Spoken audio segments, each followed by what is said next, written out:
ई बतावा तो हम हमके गवौले का ठिका ले ले हवा कि नचौले का गवौले का बटौले का नचौले का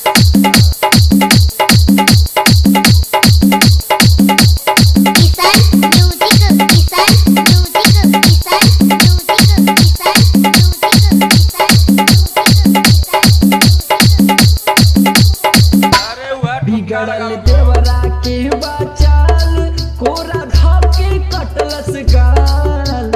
अरे बिगड़ल देवरा के बचाल कोरा धाके कटलस गाल। बिगड़ल देवरा के बचाल कोरा धाके कटलस गाल।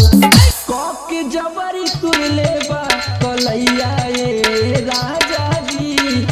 कौके जबरी तुरले बा कलैया ए राजा जी। राजा जी लाग देवरा खा जाई मलैया ए राजा जी। लाग देवरा खा जाई मलैया ए राजा जी। लाग देवरा खा जाई।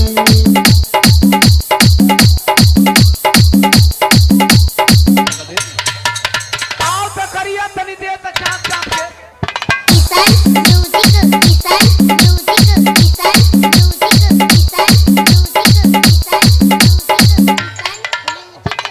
ढीठ बहुत भइल देवरा रोज बरबराता। धाके मोड़े बाह पिया जीव जड़ जाता। ढीठ बहुत भइल देवरा रोज बरबराता।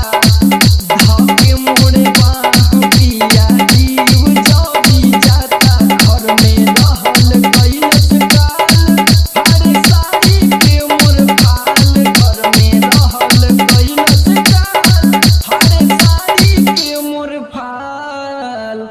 कैसे